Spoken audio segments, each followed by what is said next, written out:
in the place to be. What is going on? I'm Gregory Beatty. This is the Sports Court. Thanks for tuning in. Skrillerilla, Montana is in the building on this beautiful Tuesday evening. March Madness. Final Four will be in H-Town this upcoming week, but the Cougs will not be playing in Reliant. Nor will, hold tight real quick, let me get rolling right here, nor will the University of Texas Longhorns. So that is definitely what's going on. Of course, a lot of other NCAA talk as well. You listen to the Sports Court. I'm Gregory Beatty, the show where we keep it 100% of the time. Glad to be here. Hold tight. Skrillerilla, what's up, man? What's the deal, man? Hey, bro, am I live and direct, man? Am I live and direct? You know it's about to go down. It's in the building, in the place to be. Hold tight real quick. Let me get rolling right here, Skrillerilla. Skrillerilla, Montana. The Sports Court, Grade A Media, Grade A Radio. Of course, there's a lot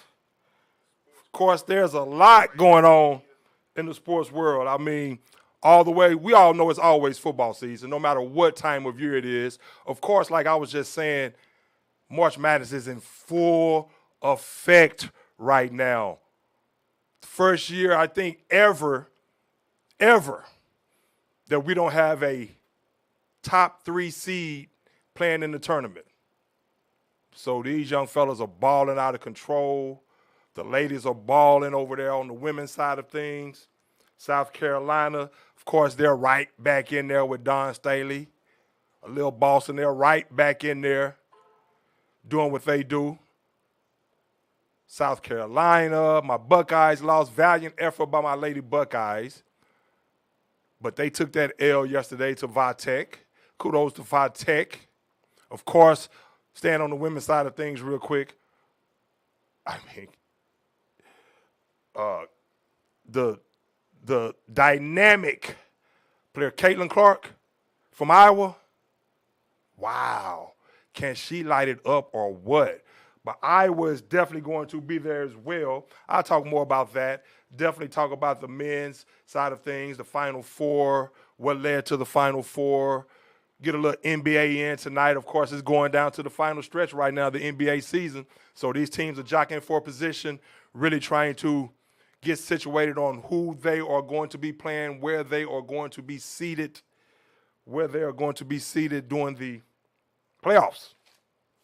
But college basketball, like I was telling you, wow. It has been so unpredictable. I was talking about the women's. Of course, last night, South Carolina beat Maryland 86-75 to advance to the Final Four, of course. Like I stated, Vatech over my Buckeyes, 84-74. You got number 2, Iowa playing South Carolina. But Caitlin Clark, man, can she shoot or what? Wow. What did she have, a 40-point triple-double the game before last? A 40-point triple-double? 41. And what did she have, 11? But a 40-point triple-double nonetheless. 41 points. She can light it up. Now, I'm not going to sit here in front and lie as if I watch a lot of women's basketball. To be honest, really haven't done that since the Houston Comet days when they were winning all these championships with Van Chancellor, Cheryl Swoops, Cynthia Cooper, Tina Thompson. That wasn't too long after the Rockets had did their thing, won those 2 championships. So I rolled right in to the Comets doing their thing, and that was definitely a time when I was really watching some women's basketball. Be honest, ever since the Comets fell off, haven't really watched it as much. But I'll tell you what, these young ladies are balling out of control. And like I tell you, this sharpshooter from Iowa, I mean, she can light it up. Love her attitude as well. Plays with some swag, but you cannot leave her open. Every shot is a good shot. Hey, we'll talk about the men's bracket over here in a second and what the men are doing, but I'll never forget Dick Enberg back in the day when 1979, of course, the game, Magic Johnson against Larry Bird in the national championship game, of course. What was that, the first year? Now, they actually started the Final Four or the tournament, the NCAA tournament, in 1939 with 8 teams. But 1979 was when it was reconstructed. But I said all that to say this, and I'll probably touch briefly on that here in a second. Caitlin Clark shoots like Larry Bird. And that's how Larry Bird, I'll never forget Dick Enberg was saying Larry Bird was shooting the basketball. That's the first game I remember. Again, you listen to the Sports Court. I'm Gregory Beatty, the show that keeps it 100% of the time. But I'll never forget, that's the first game that I remember, still the most highly watched NCAA basketball game in history. In history. Was a 20% increase from 1978. But that's when they added the 64 teams. But I'll never forget Dick Enberg saying, watching Larry Bird, the unheralded player of the year, white guy from French Lick, Indiana, playing against the Magic Man. I'll never forget him saying, there's Bird with the shot. Oh, man, is he automatic? Seems like that's the same thing with her. Seems like that's the same thing with her. We all know how automatic Bird was. She can light it up. Steph Curry-esque. And I've been meaning to bring her name up, to be honest with you, for a while now. For maybe since last season when I first got hip to her. But she just has not been able to make the show. No fault of her own, because she's tremendous. A tremendous player. A tremendous player. But Iowa versus South Carolina, the women's Final Four. LSU, of course, Angel Reese, Kim Mulkey. We all know Kim Mulkey. Baylor won 3 championships, 3 national championships at Baylor. Angel Reese, a baller. They play Vatech. Vatech beat my Lady Buckeyes yesterday. Again, kudos to my Lady Buckeyes. Great season right there. Job well done. Of course, the McDonald's All-American game is tonight. High school basketball. We all know how legendary that game is. Speaking of Magic Johnson and what him and Larry Bird, that national championship game, did for the NCAA. Again, that's the first game that I can vividly remember watching. That's how spectacular that game was. But Magic Johnson, of course, was a McDonald's All-American. Was a McDonald's All-American. But once again, glad to be here on this Tuesday evening. A couple of tidbits before I get started. Man, did y'all see where Shohei Ohtani is going to make $65 million in 2023? That tops the annual salary, of course, Max Scherzer, who's second, but it's going to make up to $35 million in endorsements. Made $6 million in endorsements last year, up to $35 million. You see what that Japan brand will do for you? Playing in the World Baseball Classic, being a dominant player, two-way player, pitcher, and hitter. Many people think is the best player in the game. Well, if you say all-around player, hands down, no doubt. I still think his teammate, Mike Trout, when healthy, is the best positional player in baseball. But that's the key, when healthy. And we're talking about two guys who are on a team that's just allergic to get into the playoffs. But that's a story for another day. But isn't that amazing or what? Shows you how baseball, you need more than 1 or 2 guys to step up. Everything has to click. You have 9 guys on the field at one time. And then you need 9 guys to help you at the plate to get the job done. But he's going to make $65 million this upcoming season. Part of that is due to a $30 million extension that he signed in October, avoiding arbitration with the Angels. So, wow, Ohtani doing it like that. $65 million. You think he's going to sit it out like Aaron Rodgers and go on a retreat and decide if he wants that $65 million? What you think? What you think? But he's only 28 years old. Of course, his career is ahead of him as far as being a Major League Baseball player. We all know that. Of course, there's other things going on. I see where Todd Bowles is trying to get his Tampa Bay Buccaneers hyped up with the absence of Tom Brady, the greatest to ever do it, telling this team they still can be a very great team, and how a lot of teams, they get into this mental state once a great player, especially the caliber of a Tom Brady, once he leaves, a player of that caliber leaves, the team usually, most teams will have the tendency to feel, they're not adequate enough to be that great because this superstar quarterback especially has just left. But they have to remember, as Todd Bowles told them, hey, we're still a great team. Everybody raised their game up a level. And if they get some good quarterback play, which remains to be seen, they signed Baker Mayfield. I mean, it's good to get your team excited about the upcoming season. And, of course, you have to turn the page from Tom Brady. But if Baker Mayfield is your guy going into the season, Tampa, there's a problem. But at least Todd Bowles is saying all the right things, trying to get his team motivated because they still have a lot of talent on that team. And that's basically the message he's trying to get across. Like, hey, we still can get it done if everybody plays at the level that they're capable of playing at. Of course, without the greatest to ever do it. But, hey, he's trying to send that message. Staying on football for a quick second. The Jets traded Elijah Moore to the Browns for a second-round pick. So now they have 2 second-round picks. So, of course, they're trying to make room for Aaron Rodgers. Elijah Moore. Hey, you think that's not helping the Browns and Deshaun Watson? You have Kevin Stefanski.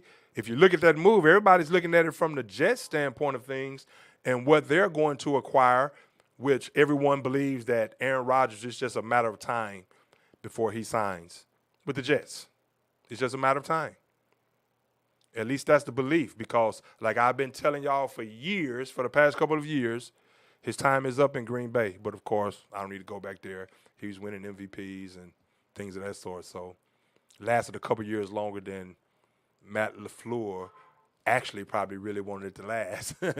But I digress. But they traded Elijah Moore. So what the Browns get, and of course the Jets now, they have back-to-back picks in the second round, somewhere in the 40s. But the Browns get a wide receiver. You look at Kevin Stefanski, now with Deshaun Watson in the fold, after missing the first 11 games last season because of suspension. Now with him back in the fold, with a full offseason, of course, you really want to open that passing game up now, really try to play to his strengths. I'm sure they feel that Deshaun Watson is going to get back to being the player. I mean, let's don't talk about the money. We know what it's done for Lamar Jackson, how it's hindered him in signing this deal with the Baltimore Ravens. Touch on that here later. But, of course, the Browns want to get Deshaun Jackson rolling, and you add a piece like Elijah Moore, quick, athletic, can play him in the slot, can play him outside. And, of course, the Jets GM is saying all the right things. Douglas is saying all the right things about part of that deal. I mean, the Browns just put together a package that couldn't be refused. Of course, now, I don't want to be too cynical here, but I don't believe everything on the surface or anything. Yeah, I mean, now we're talking about Elijah Moore, a guy that they suspended after he requested a trade in October. They suspended him a week after that, but this was after he had got into the face of Mike LaFleur, then Mike LaFleur, the offensive coordinator, about not being involved in offense. So Joe Douglas can get on TV and talk about how part of that move was just a deal that they couldn't refuse. Plus, he wanted to put to put the player in a position to go to a good team. He really cared about the position of the player. Yeah, right. If the worst team in the league would have called you all and offered something for Elijah Moore, a guy, again, who you know was disgruntled early in the season, you know you had some issues with him, suspended him for a game, but nevertheless, you want to see him go to a place which is best for him, where he can excel and succeed. I don't buy it one bit. You know, like always, that was strictly about the comeuppance of the New York Jets. Again, if the worst team in the league would have offered a package that you couldn't refuse, since you say the Browns, how you really didn't want to make that deal with Elijah Mitchell or Elijah Moore, how you really didn't want to make that deal, but you had to because you said something you couldn't refuse, because the Browns offered something that you couldn't refuse, plus it gave you an opportunity to put Elijah Moore in a great position with a great team or an up-and-coming team, the best position possible. Yeah, right. Again, a guy that just caused you problems earlier. So you just added Mecole Hardman. So, of course, Elijah Moore was tradable, even though he's a tremendous talent. Definitely could have been something for Aaron Rodgers, but, hey, you get more capital, and you use that to get Aaron Rodgers. Then you added a couple pieces, Valdez-Scantling. Or was it Valdez-Scantling? Who they added? Who did they add? The Jets. I know they added Mecole Moore, Jets free agent additions.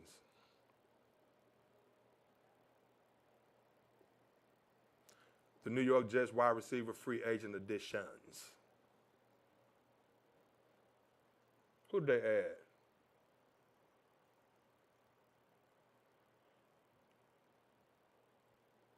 I want to say Valdez-Scantling, but I know they added your boy. Okay, they added Allen Lazard. Who's a good player? Who's a good player? Damn good player. Aaron Rodgers likes him a lot. That's one of the people that Aaron Rodgers is requesting that the Jets definitely had to sign to give them a chance to sign him. That's one of the players. Some of these other players, I mean, I don't get it. I don't get it. Some of these players are washed up. The other players that he's requesting. Seriously, man. I mean, what is going on right there? But so Joe Douglas is saying all the right things. So you have Elijah Moore going to the Browns. That second-round pick. Jackson Smith-Njigba. What did I tell y'all a few weeks ago Jackson Smith-Njigba was going to do? I said at his pro day, he's probably going to run a 4.48, 4.50. That's what he ran at his pro day.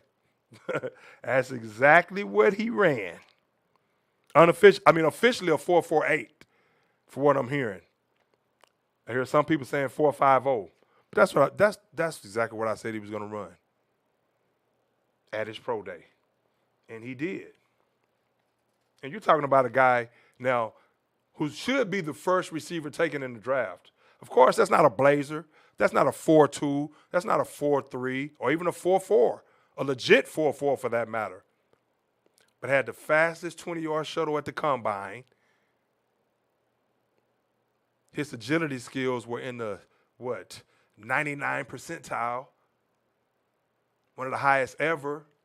Had the fastest cone drill at the combine out of any participant. So that tells you about his quickness, laterally, side to side, in and out of breaks. Now, I know I've said some things about Jackson Smith-Njigba, about how disappointed I was he didn't play in the national championship game. Like I told you all before, I'm past that with him. Hey, man, go on get yours, bro. And thanks for the time that you did give us with the Buckeyes, especially that game against Utah in the Rose Bowl. Your sophomore year where you shined, caught 14 passes for damn near 300 yards. I mean, wow. So he should be the first player taken. Again, at his pro day, 4.48 to a 4.50. But that quickness in and out of those breaks, going to be a great slot receiver. A lot of people have him going to the Chargers. Need to ask Cuz how he feels about that. Wide receivers coach. I'm sure he would make him great. I'm sure that would be the case.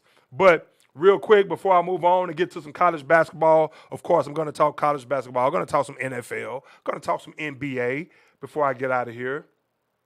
Final Four tickets have plummeted. They've plummeted in H-Town since the Cougs were knocked out and since UT was knocked out as well. Speaking of UT, Coach Rodney Terry, he's officially, great job by him this past season. Of course, they lost that game to Miami. Miami did the two-step. They did the Texas two-step. They knocked out the Cougs, then knocked out UT. I know last week I was saying, boy, it would have been nice to see UT and the Cougs meet in the Final Four, but they didn't even get a chance to meet in the Elite Eight because of a team by the name of the Miami Hurricanes basketball. Coach Larinaga doing a great job. But Coach Rodney Terry, he reaches a deal with UT.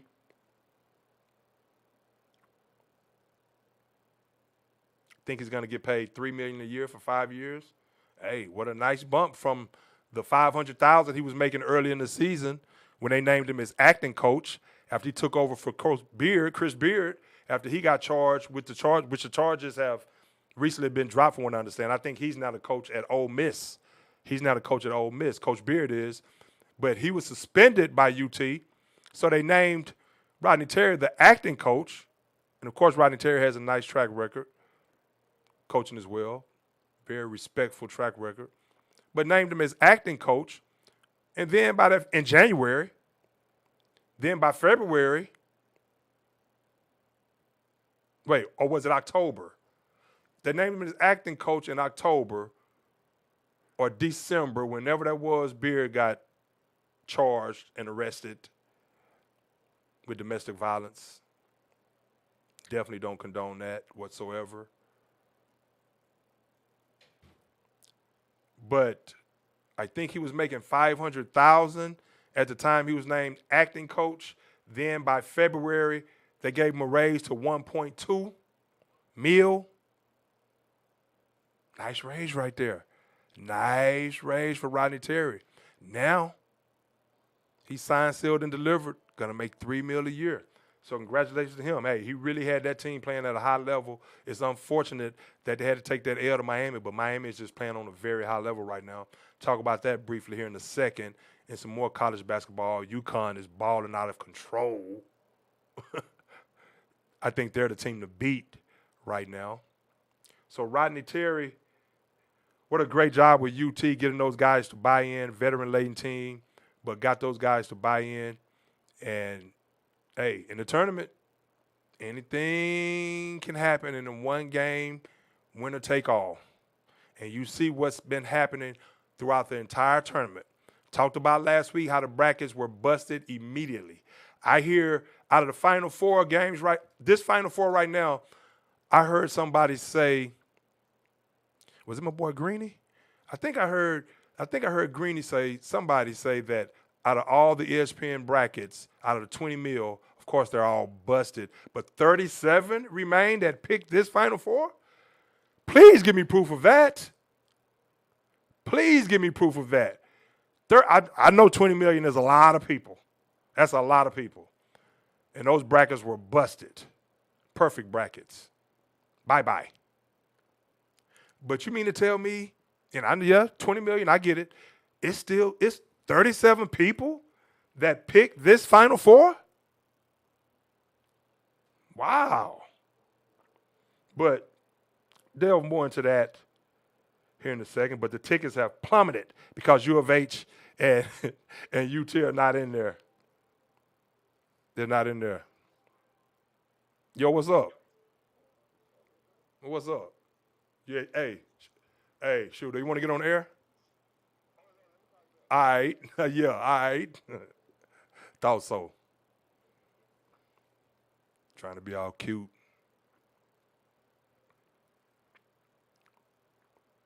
But hey, talk about some more college basketball here in a second, but UConn looks like the team to beat right now. But the parity right now, but tell me 37 people that had this Final Four. Show me, please. Not that I don't believe Greeny. Love Greeny, but I'm just saying, wow. Really? 37 people picked this Final Four? You need to be picking out some winning lottery numbers then if that's the case. It's like that. What else is going on? Talked about Smith and Jigba. Of course, Calvin Ridley, he's back with the Jacksonville Jaguars. After being reinstated, he's going to wear number 0. First player in the NFL to wear number 0. Which is an ugly number, by the way. But, hey, to each his own. Y'all know what the best number is. Uno. I'll never forget in high school, they were passing out jerseys. And Coach Armstrong was in there. He was passing out everybody's jersey, blah, blah, blah, blah. I already knew I wanted number 1 that year. It was automatic. After I just watched Anthony Carter, after I watched him do what he did in Michigan, but most recently at that time with the Oakland Invaders, with Bobby Hebert in the USFL, I said, yep, once football season starts back, number 1 is mine. So they were passing out jerseys. He passing out everybody, oh, give me 40 this and 40 that and 70 this, 79, 30. I'm like, long as nobody don't get number 1 before my time come up there. Because that's how they were passing them out. People were requesting, and, it seemed like they were just giving people the numbers that they were requesting. And if you got up there, if your name was called and that number was gone, you would just ass out. So I'm sitting there saying to myself, like, okay, I'm getting this damn number 1 this year. Call me in there. Baby with 1. 1. Put in number 1 out, did it like this. I said, that's me. That's me. Rocked it. But Calvin Ridley's going to wear number 0. You saw Jalen Green for the Rockets wear number 0 last season in basketball. I mean, what an ugly number. 0. What's another ugly single-digit number? 8 and 9.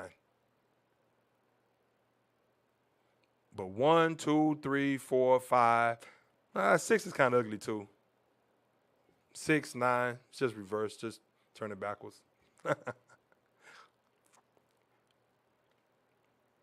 But I said, that's mine. So he's going to wear number 0. Hey, to each his own. He likes that. I see where Zeke wants to go back to number 15 again. The number he wore for the Buckeyes. Now, Zeke, of course, he was released by the Dallas Cowboys. He's saying he's probably going to sign on. Now, before I came in here today, I don't know anything about if Zeke has signed with anybody or anything like that. So if it's some details that I'm not privy of as I do this show, please forgive me. But Zeke wants to wear number 15. Of course, we all know what he did wearing number 15 with the Ohio State Buckeyes back when they won the national championship. Back during his time with the Buckeyes, won the national championship. Zeke is trying to get some of that mojo back. He thinks that's going to make him feel young and spry again, wearing number 15. What did Deion make famous?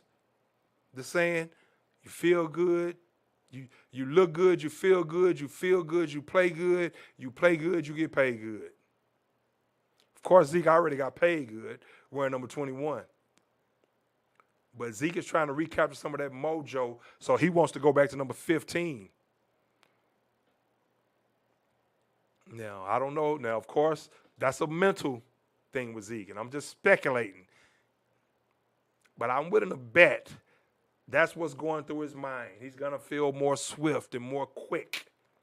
He's never been a guy that eluded people. So wherever he goes, whether he wears number 15 or whether he puts on number 44 like Robert Newhouse, he's still going to be at this point. I still think he can be a serviceable running back. Zeke is only, 28 years old, 29. I know he's really been utilized a lot with this style of play. I know how running backs wear down. Would love to see the Cowboys get Bijan Robinson, but we'll talk about that later.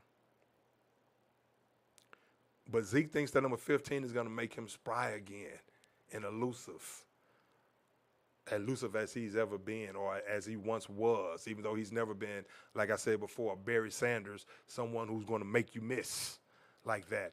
Zeke is a guy that seeks out contact. But I think he gets to the right team, the Jets, the Bengals, the Eagles, rivals. I can see him really trying to go with the Eagles to try to stick it to the Cowboys, even though Jerry Jones was good to him, paying him a lot of money. If he managed it right, probably should set him up for the rest of his life and then some. But you see some of these guys years later, broke after making millions. But it seems like he has the right family support, so I hope that he actually has saved some of that money. But he's going to be a short yardage down back, whatever team he goes to. But at the same time, you put him with somebody like Philadelphia, you put Zeke with somebody like Philadelphia with that zone scheme, that run pass option with Jalen Hurts, great offensive line. Zeke can have a resurgence. Of course, in spot duty, but I think you'll see more explosive runs than you've seen as of late. The last few years, as a matter of fact. Last in the league with runs over 10 yards. I mean, so we'll see. But Zeke wants to wear number 15 once again. Hey, but U of H, kudos to U of H for a job well done, but they just did not look like the same team that we're accustomed to seeing with the University of Houston Cougars. Now, I talked about last week how the culture of U of H took over in that game against Auburn. I talked about that. But man, you know what? When I had actually wrote down Zeke's name right here, and I was just, and when I thought about it, because I was reading something about Zeke, and they were saying how he was from St. Louis, Missouri, and I'll never forget, St. Louis, Missouri. I've never been to St. Louis, other than the time when me and my boy Joel, name drop alert, high school teammate, ultimately ended up going to USC, but we both went on our visits to Ohio State together. But I thought about St. Louis when I read he was in St. Louis, and does anybody wear trench coats anymore? Does anybody, you remember trench coats back in the day? Inspector Gadget, gangsters wearing trench coats. Some kind of way me and Joel ended up with, now, those beige trench coats back in the day, I think everybody had one. If you had a trench coat, you was doing something. You had a trench coat? Oh, man, you were doing it. You got a trench coat? I hadn't seen a trench coat in forever. You had a trench or a leather coat. But just so happened on our trip to Columbus, and the layover was in St. Louis. Our trip to Columbus just so happened without us even talking about it, and I know Joe remembers this too, but we showed up at the airport, both of us, and I had never worn mine to school because it's mostly hot in Houston year round. So, of course, you had a trench coat. You just had it just for a cold day, an unusual cold day in the winter at some point.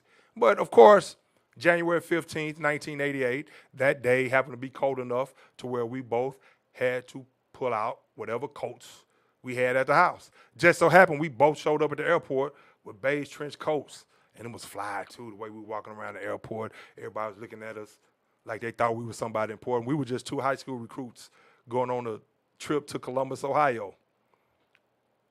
But trench coats, man.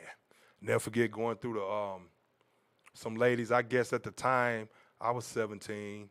I would think Joe was 17 to 18 because my birthday was that July, actually, coming up. But going through the terminals and things like that, then got accosted by two beautiful ladies. No, I'm not going to say accosted, but it was all in fun, though. But they were, of course, they were checking and frisking us down. We're in trench coats. You have everybody looking at us like, who are these guys dressed alike?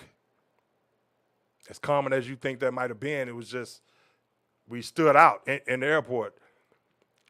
They searching us down, patting us down, having fun with it. I would think, if I had to guess at the time, these two beautiful ladies from St. Louis was probably mid-20s. They didn't do anything appropriate, but they were frisking us and having fun with each other, kind of smiling at each other. I heard one of them say, "It's jailbait, jailbait." But they were just playing. Hey, they didn't do anything appropriate. I don't condone anything appropriate, but it's just taking me back because I remember they were patting us down and everything and just having fun with each other. I'm sitting there saying to myself, hey,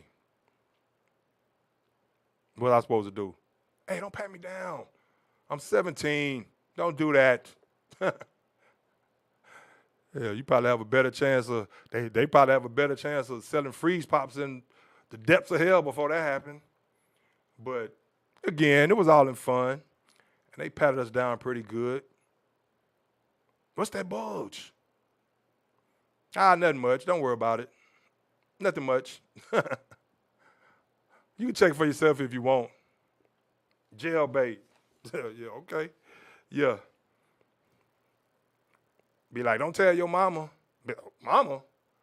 Me and my mama are estranged. I hadn't talked to my mom in like 7, 8 years. I actually live in a group home. Oh, man. But those were the times, boy, but did we kick it? Did we kick it in Columbus? Wow, we carried that encounter right to Columbus. And that Friday night turned into that Saturday morning was still Friday night when we had to go meet with the academic advisors. I'll just say that. Once I walked in my room, and I'm like, wow, it's like this? Big old sweet to myself.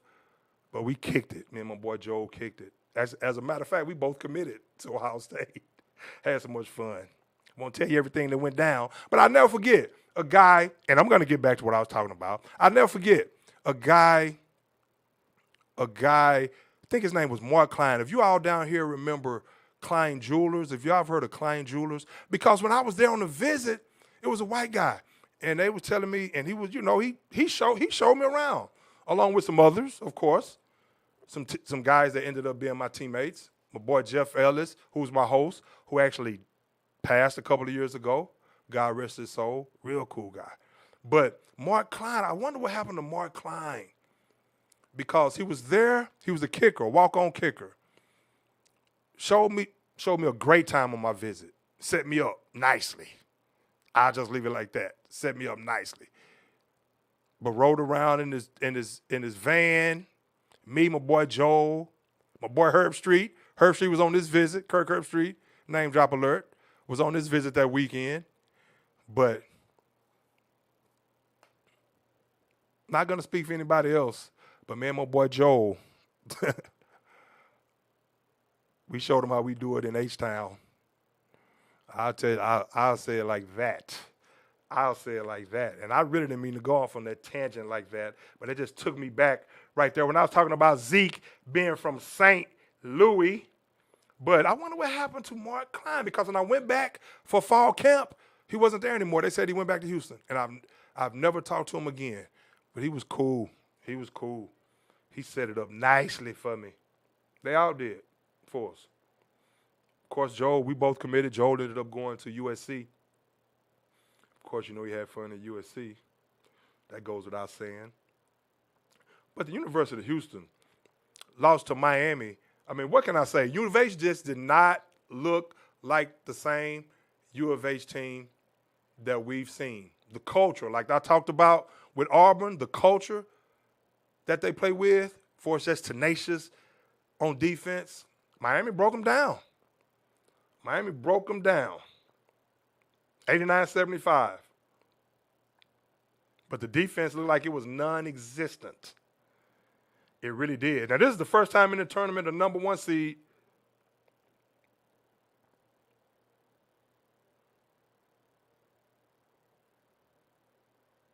Well, first time in the tournament without a number one seed in its final 8 teams. So that Elite Eight was the first time without a number one seed, and we all know about the Final Four. Not a number one, number two, or number three, if I'm not mistaken. But that's the first time since the aforementioned 1979, the first year they expanded to 64 teams, 65 teams. Magic and Bird year. But U of H just were not playing the defense. And a lot of that has to do with Miami's offense. Miami was just bringing it. Isaiah Wong, Pack, they were just bringing it. And Miami, they have a lot of talent on their team. I mean, you get these teams in these tournament games, like we all know, these teams in these tournament games, anything can happen. A team goes cold. Even Kelvin Sampson even said it. Unfortunately, and I've been saying it all along, and that's not breaking analysis right here. Anybody that follows the game knows that in the tournament, that's why they call it March Madness. One off night and you go home.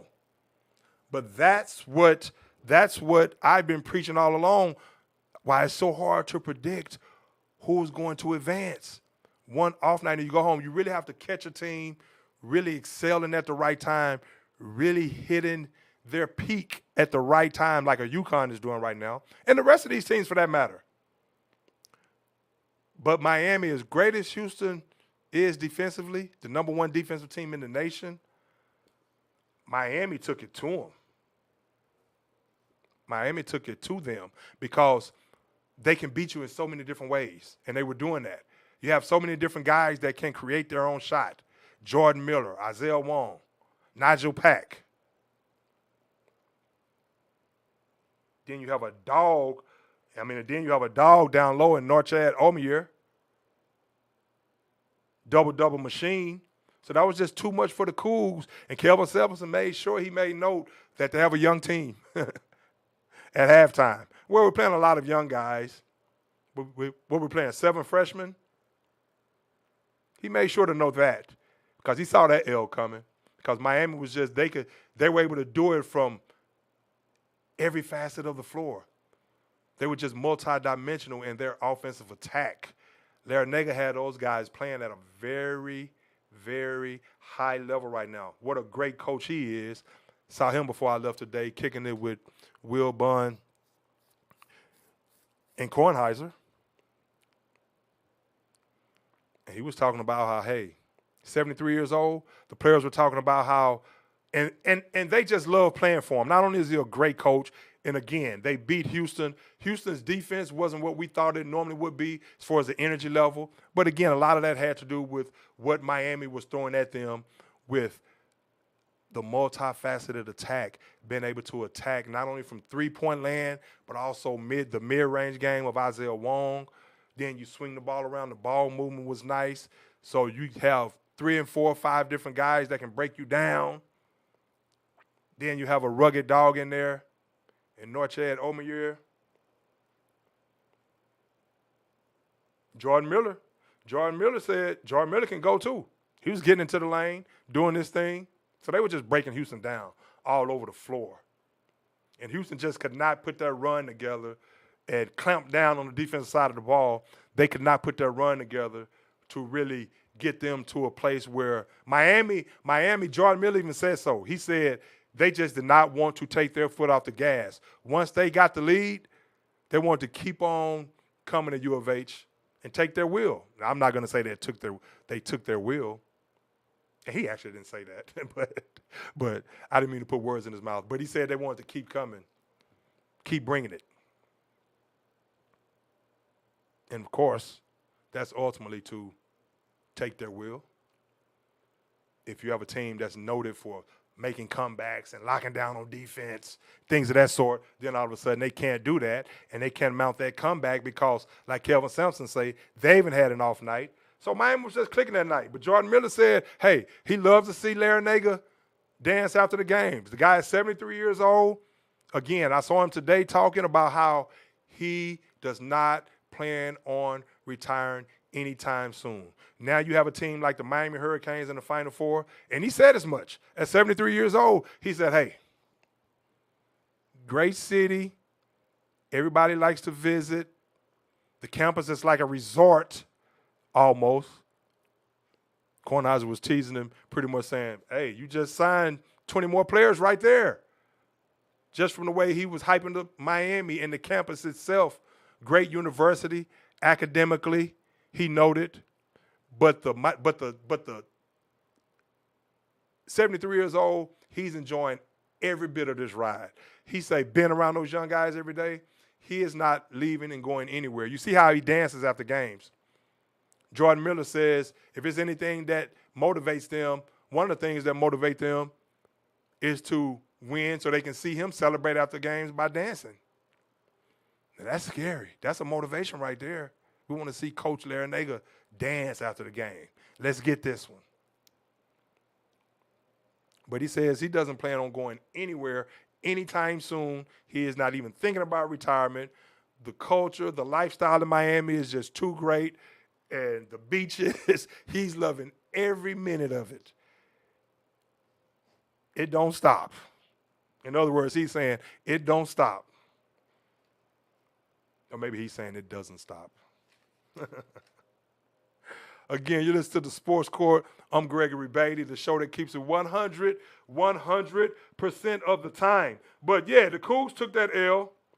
But kudos to the Cougs for making a 4th straight Sweet 16 appearance. Kelvin Sampson, still a great coach. Great job. That team is only going to get better. Some of those young guys, that's going to be valuable experience for them. Again, you see the tournament this year, you have a lot of the transfer portal, the COVID year, 4th, 5th, 6th year seniors in some cases. One and dones, leaving the parity, everything bunched up. A lot of these guys' talent levels and desire on the same level. When you get into that tournament and it's one and done, the team that plays the best defense, you look at all these teams. You look at Bama. Bama, the number 1 ranked team, losing to San Diego State. You almost wonder if Bama, hold tight. Yeah, okay. This is what I do. Hello?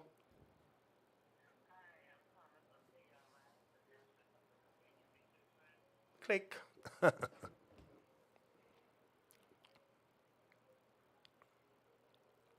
But you look at Bama. It's almost like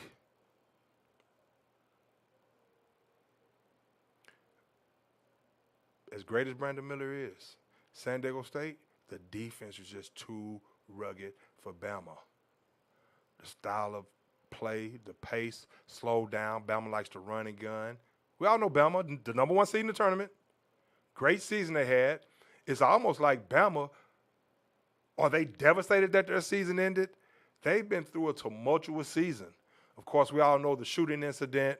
We all know Brent that unfortunately took the life of a young lady.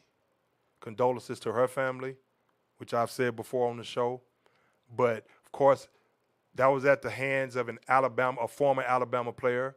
We all know the situation with Brandon Miller being under scrutiny, Coach Oates and the Alabama basketball program, after having the basketball players charged with murder or the former basketball player charged with first-degree murder, then finding out that Brandon Miller, their star true freshman player, 6'9", going to be the 2nd pick in the draft, he's the one that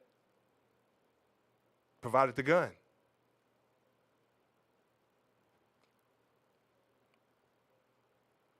Now, he did not know, from all accounts. He hasn't been charged with anything. But were they emotionally drained? Were they just ready for this season to be over? Of course, they definitely wanted to move on and win a national championship. But are they devastated, or are they just happy that they could just finally take a deep breath with the way this season has gone? Not just for the basketball team in Alabama, but being on the basketball team, you're getting all the scrutiny that the football team is getting with things that they've been involved in.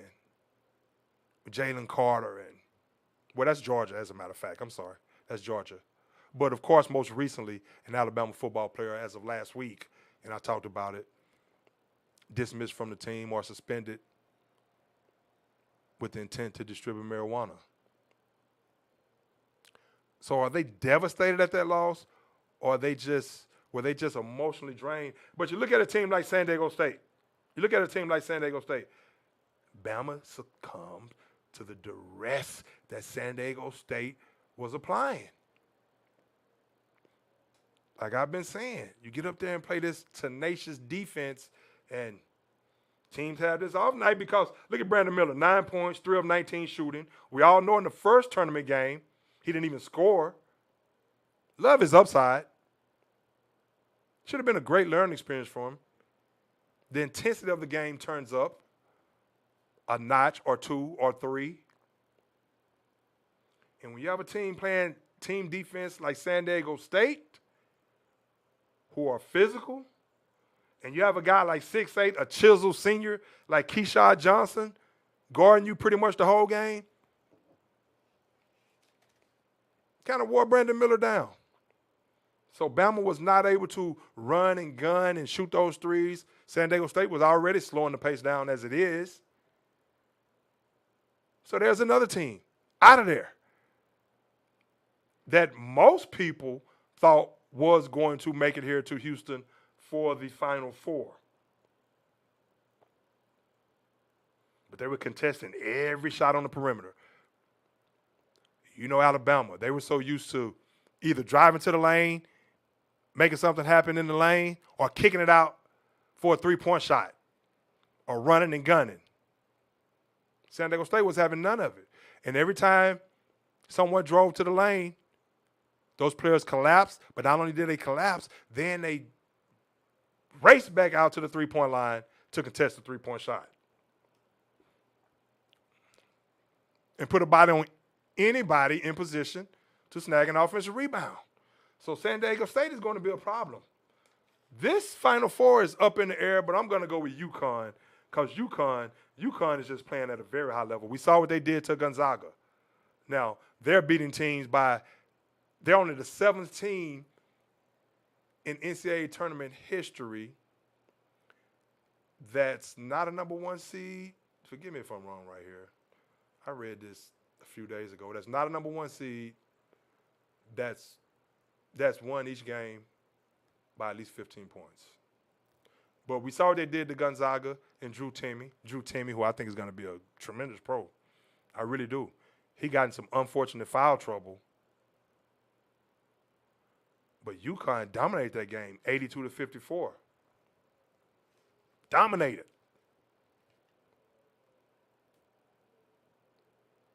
So you're going to have UConn playing Miami.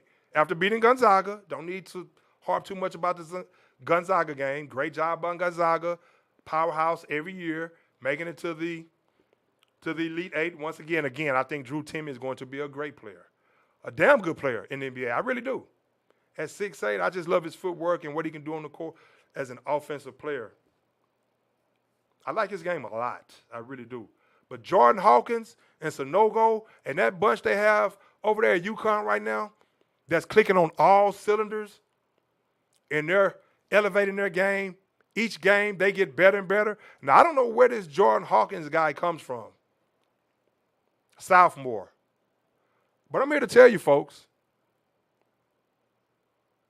he's a lottery pick. If not, he's definitely a top 15 pick if he was to leave this year. From what I've seen from him, the way he can knock down that shot, and I love his swagger too. I love his swagger. He can get his from anywhere on the court, but he hasn't seen a shot that he doesn't like. And he's going to let you know about it once he makes it too. I love the enthusiasm he plays with. He's not cocky in a bad way where he's disrespecting his opponents, but he just lets it be known. Pass me the rock, and it's all draws. He can shoot it. He can take you off the dribble, but I love watching him shoot. You heard me last week compare him to Ray Allen. The guy can light it up. With Sanogo banging down low, who can do it all, even pass out of the post, get you assists, had 6 assists last game. Beast on the boards, was battling with Big Timmy Again, Timmy was in foul trouble. But Sanogo is a monster down there. But again, Jordan Hawkins, who had 20 points last game against Gonzaga, Jordan Hawkins, man, he has the prettiest stroke I've seen in college basketball in a long time. Maybe since Ray Allen, formerly of UConn. Maybe since Ray Allen. But of course, we all saw San Diego State in the final, in the Elite Eight. They actually beat Creighton. Stick with me right here. So in the Final Four, you're gonna have Florida Atlantic matching up with San Diego State. Florida Atlantic, hey, what can I say about them? Again, show me 37 teams 37 people that picked Florida Atlantic, San Diego State, Miami of Florida, and UConn. You got a number 9 Florida Atlantic seed, number 5 San Diego State, number 5 Miami, Florida, number 4 UConn. And supposedly there's 37 people out of 20 million who picked that Final Four. Wow. But Florida Atlantic is going to play San Diego State. Florida Atlantic, they go about 9 or 10 deep. That coach rotates them, and they play fast. They're athletic. And again, they keep throwing fresh legs and fresh bodies at you. So that's why you better make sure you get your rest if you're San Diego State, because Florida Atlantic is going to come at you in droves the way they play on both ends of the floor. Of course, we all know San Diego State, the best defensive team left in this tournament. But again, what is Florida Atlantic going to give them to deal with? San Diego State is going to have to score the basketball as well. And Florida Atlantic, again, they throw 9, 10 people at you. They keep rotating those players, keeping them fresh, and they challenge and contest everything. They like to run, and they're athletic. But UConn, man, Jordan Hawkins, first-round pick. But they beat San Diego State beat Creighton. Controversial, crucial foul call at the end of the game. That was a tug-of-war right there, 57-56. A lot of people say that call shouldn't have been made at the end of the game when the player was called for fouling. The offensive player of San Diego State, Creighton player, was called for fouling the offensive player of San Diego State. But, hey, in a situation like that, now, the refs called the game. Of course, I hear people say you want consistency. I agree with that, but you have to look at it like this, too.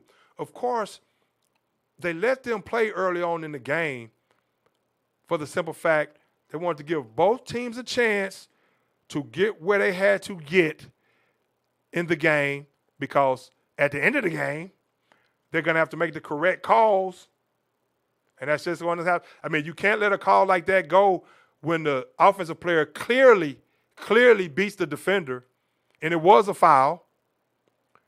But you can't punish, like the announcer said, you can't punish the offensive player right there for beating the defense guy. Now, if the defensive guy was right there with him and had played some great defense and had not gotten beaten so obviously, then maybe you don't make that call. If it's a little nudge that doesn't impede the progress or throw off his shot, if you saw him playing great defense. But the fact that he was beaten so badly, and he did affect the shot, because in him playing catch-up, he actually nudged the guy, knocked him off balance a bit. But the call was made because of the way he retracted to get back to the offensive player and, in essence, fouled the guy because he was beaten. Obviously beaten. So, again, that's tough right there. You really don't want to see those calls in a game like that. Of course, the San Diego State player made the free throws, made one of the free throws. Cool, calm, and collected, drained it. And you hate to see those guys go home like that. Coach Greg McDermott, he was incensed at that call. And Creighton played a great game. Nimbard and those guys. I mean, there's a lot of great basketball play in this tournament. A lot of great basketball play. But the guy got beat bad. You have to make that call right there. You have to make that call. And again, Miami 88-81 over UT to advance to the Final Four. Of course, they're playing UConn, like I said. Talked about UT losing to Miami earlier, but UT had a 13-point lead. So there it is. So there's your Final Four right there. Florida Atlantic against San Diego State, Miami, Florida against UConn. I'm going to go with UConn again.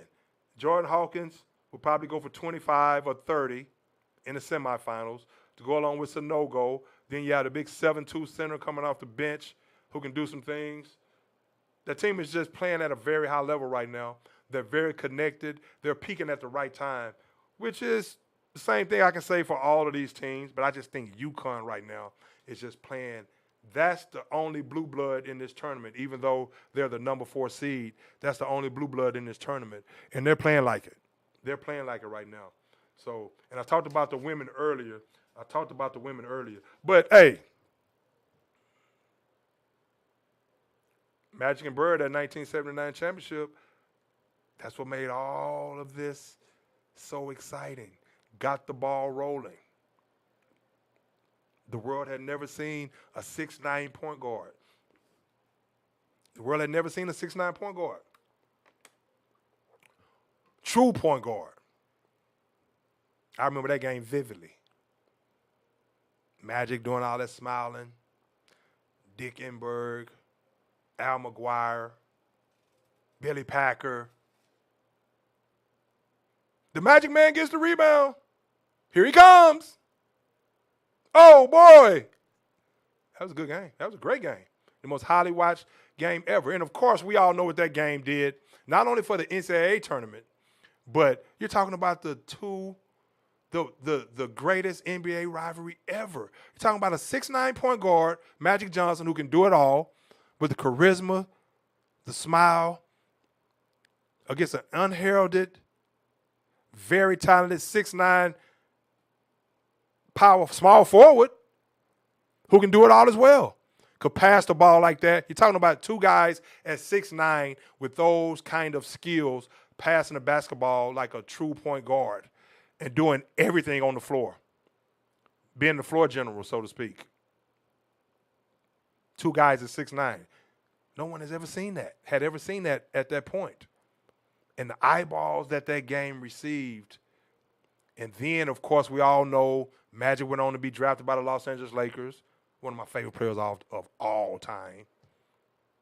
My nickname in college was Showtime because of the Showtime Lakers. Bird with the Celtics, number 1 pick. Championships. What did they play in? 8 finals against each other? Magic won 5. Well, I don't know if they played in 8 finals. But Magic have 5 rings, Bird have 3. I know they played in, 85 against each other, 88, or was it 87? 84, 85, 87, 83, the 76ers won. Dr. J got the ring with the Sixers that year. But Magic and Bird set it off. They set it off. They set the NBA off. Remember all that tape delay stuff in the championship series? Magic and Bird changed all of that. All of that.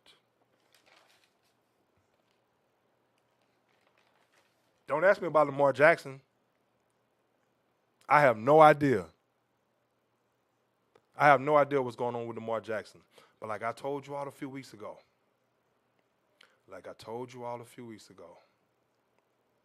the Baltimore Ravens, and of course they're saying all the right things right now.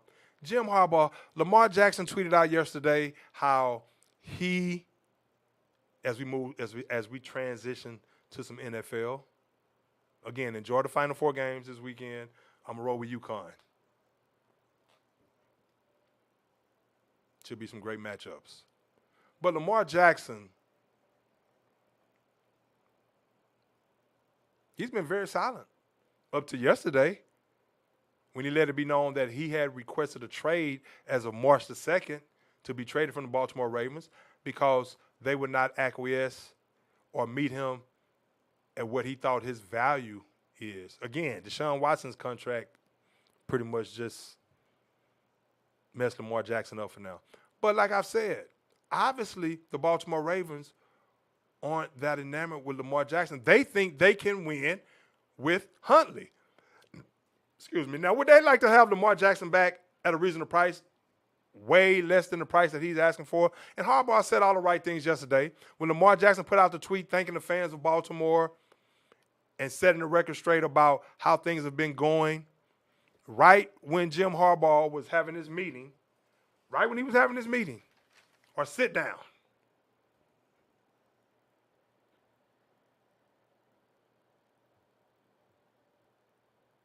so it came at a very poignant time.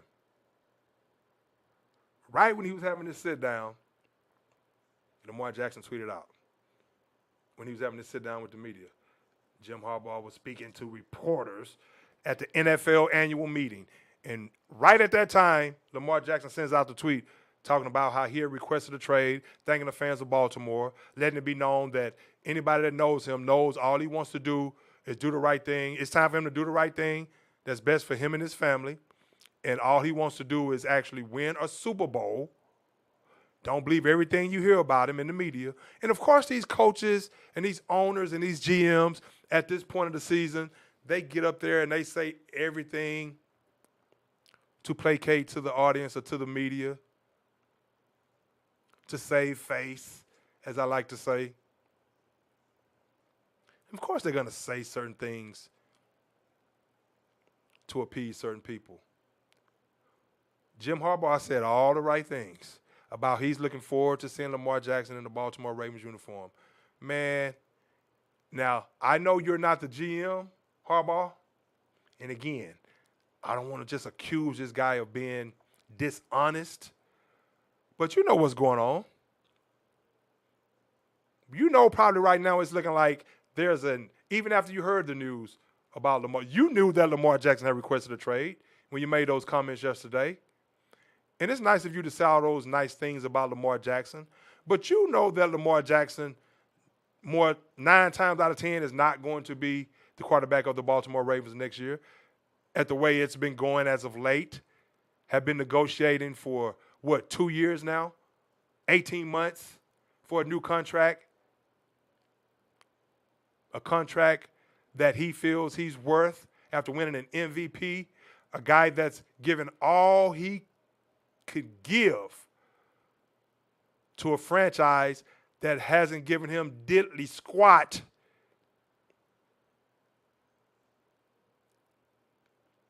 As far as the requisite talent to work with on the outside, a true number one receiver, an offensive scheme where he can really excel. I know he likes to run the ball, but we all know that the Baltimore Ravens, for the majority, if not the entirety, of Lamar Jackson's career in Baltimore, and who knows what ended up happening, we'll see. But they placed that non-exclusive franchise tag on him, so he can now, he's requested a trade that may open up the possibility of more teams really trying to get his services now, feeling they have more power in the negotiations now. Of course, if that happens, the Baltimore Ravens will receive 2 first-round draft picks. I think Baltimore wants the 2 first-round draft picks. And they feel that they can probably win with Tyler Huntley, as great as Lamar Jackson is. But they're not going to come out and say that.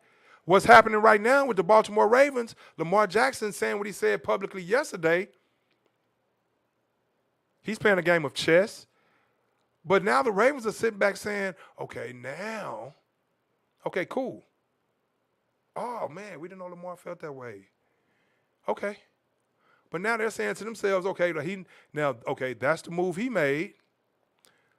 So now we can part ways without looking like that we really wanted to let Lamar go. Hey, Lamar requested a trade, but you haven't given him anything to work with the years he's been a quarterback, and he's giving you everything. I know he's had some injuries.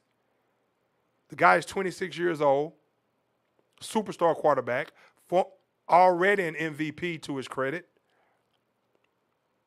All these other teams with these great quarterbacks make sure that they get their quarterback the weapons needed for them to evolve as a quarterback, especially in the passing game.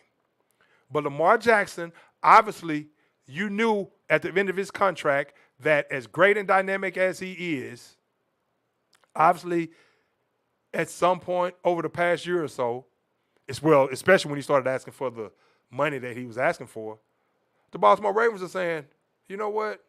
We think we can actually win without you, as dynamic and great as you are, Lamar Jackson. See, but now Lamar has requested a trade. So they can acquiesce to his demands, and they can sit back and act all like, hey, they're the victim. Lamar wanted out. We were not finished negotiating. We were still negotiating with Lamar. We actually would have given him this. We were talking about giving him this and that. But he wanted out. But you hadn't shown him the time. He's frustrated. For one, the deal hasn't gotten done with him, and he's a former MVP, and he's looking at all these other quarterbacks get their money, and you're pretty much telling him like, yeah, we love your skill set. We love you as a dynamic quarterback, but obviously since we didn't get you any weapons to work with, we really want to move on from you. Because we don't really, really trust you as a true, legitimate passing threat like Patrick Mahomes, Josh Allen, and these guys.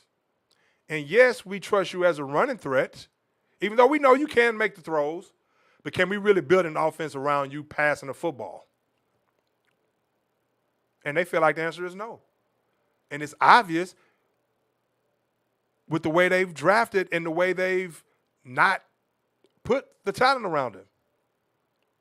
We can evolve. We know he can make every throw. That goes without saying. So I disagree if that's the way the Baltimore Ravens have looked at things, and seeing Tyler Huntley get in there and go 2-2, pass for over 600 yards, show some minimal success, but show some success nonetheless. Tyler Huntley gets in those games. When he would get in those games and show a little something, I would say to myself, that's not good for Lamar Jackson. Because I bet the Baltimore Ravens brass is looking at it right now like, look, we can find somebody else that can run the football and make an occasional pass. But I think they handicapped Lamar Jackson because they just did not open up the offense for him. Of course, he had to get better in some areas. But again, he can make every throw on the football field. You have to coach him up. You have to give him a chance to evolve. You have to give him a scheme where he can prove to you that he can do certain things. And I hear some people say, well, they tried certain things and they did this from time to time and they did this year more times than not. Again, no true weapons. Great tight end play. But you've never shown Lamar Jackson that he was your guy moving forward because you just never showed him that you were willing to put the pieces around him. So it all came to a head, and he's frustrated right now. Now, I don't know if he's going to get that money from anywhere else because a lot of these teams, they're pretty much steadfast on the fact that they're not giving him that Deshaun Watson guaranteed money. Of course, the hang-up right now is on the guaranteed money. So it looks like Deshaun Watson may be elsewhere. And again, with him making it public yesterday that he wanted out, I think the Baltimore Ravens, at the end of the day, are kind of smiling to themselves, saying, okay, now that kind of gives us an out because he's requesting a trade. Now, we'll see what happens as far as the other teams, and now since he's requested a trade or made it public that he requested a trade as of March the 2nd, who knows?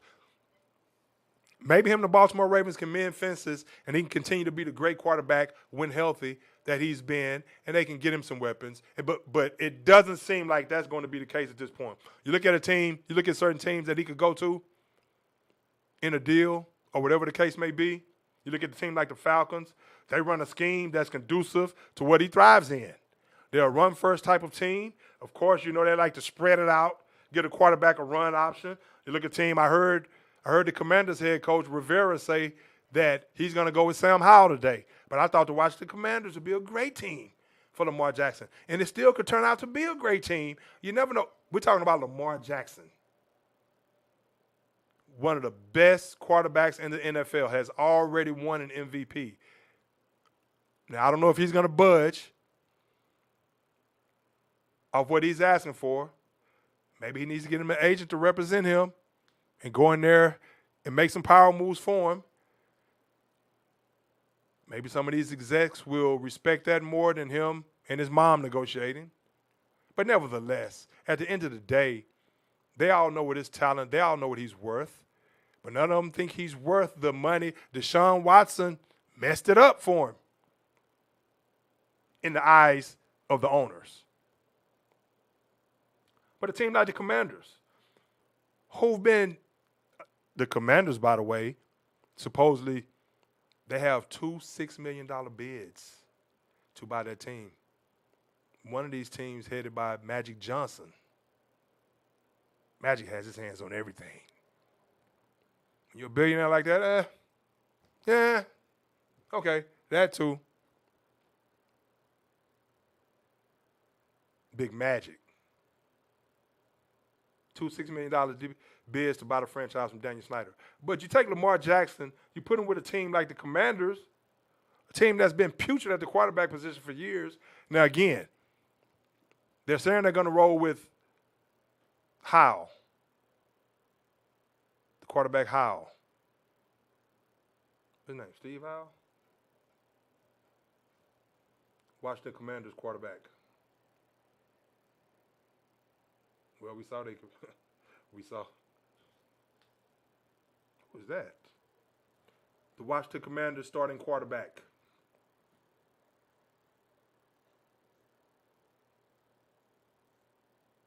Sam Howell. Oh, Sam Howell. But they're going to roll with Sam Howell. You have Jacoby Brissett in the mix right now.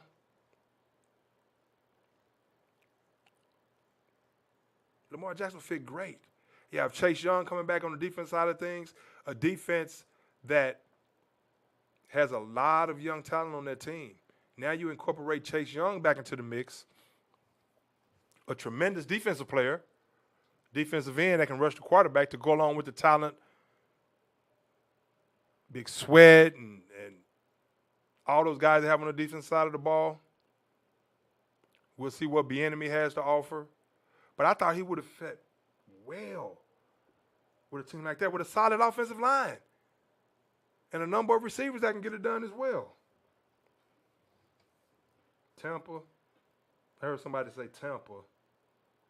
That would be cool. We talked about Brady leaving. That would be cool because you incorporate him to go along with the talent that they already have. Of course, they do need to get faster. They looked slow last year.